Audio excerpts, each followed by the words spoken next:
दिग्दर्शक अभिनेता नागराज मंजुळे यांनी घोषित केलेल्या खाशाबा जाधव यांच्या चित्रपटातील कथा वादाच्या भोवऱ्यात सापडली आहे।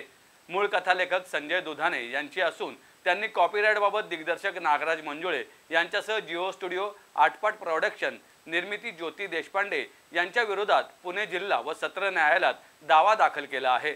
याबाबत न्यायालयाने दिग्दर्शक नागराज मंजुळे यांच्यासह सर्वांना समन्स पाठवले आहे। खाशाबा जाधव यांच्या चरित्र पुस्तकाचे हक्क 2001 पासून संजय दुधाणे यांच्याकडे आहेत। भारत सरकारच्या कॉपीराइट कार्यालयाचे प्रमाणपत्रही दुधाणे यांच्याकडे आहे।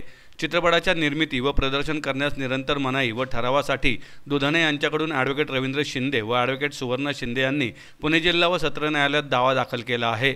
याबाबत जातीने हजर राहण्याचे समन्स न्यायालयाने दिग्दर्शक नागराज मंजुळे व ज्योती देशपांडे यांना पाठवले आहेत। गेल्या 4 वर्षात स्वतः नागराज मंजुळे यांच्यासोबत 2 बैठक तर त्यांच्या वकिलांसोबत 2 समझोता बैठक अशा एकूण 4 बैठकीत निर्णय न झाल्याने अखेर लेखक संजय दुधाणे यांनी कॉपीराइट कायद्याचा भंग झाल्याचा दावा दाखल केला आहे।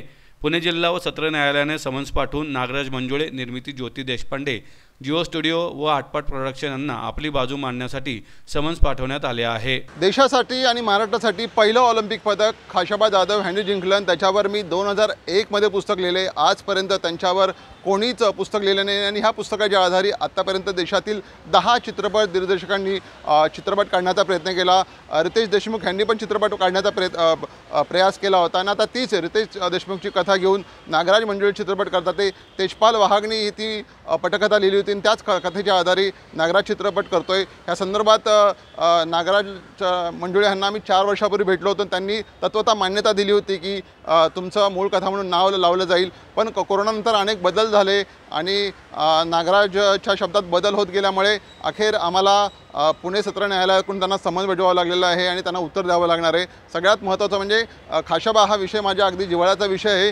गेले 24 वर्ष झाले हा रिसर्च केलेला आहे आणि कॉपीराइट संदर्भात जे प्रमाणपत्र आहे ते आमच्याकडे 24 वर्षापूर्वीचं आहे। आणि सगळ्यात महत्त्वाचं म्हणजे नागराज मंजुळे यांनी ह्या चित्रपटासाठी रणजित जाधव यांची मान्यता घेतली आहे। ते स्वतः रणजित जाधव यांनीच कराडमध्ये 2012 मध्ये पत्रकार परिषद घेतली होती आणि सांगितलं होतं की रितेश देशमुखांचा जो पिक्चर आहे पॉकेट डायनॅमो तो ह्याच पुस्तकावर आहे। त्यामुळे ह्या न्यायालयाने या सगळ्या गोष्टीचा गांभीर्यपूर्वक विचार करून नागराज मंजुळे जिओ स्टुडिओ आणि आटपाटला समन्स पाठवलेला आहे आणि आम्हाला नक्की खात्री आहे की न्यायालय आम्हालाच न्याय देईल आणि ह्या चित्रपटाची कथा महाराष्ट्रात कोणाला विचारा कोणी सांगेल संजय दुधाणेंची कथा आहे, त्यामुळे आम्हाला न्याय मिळेल ही मला पूर्णपणे खात्री आहे।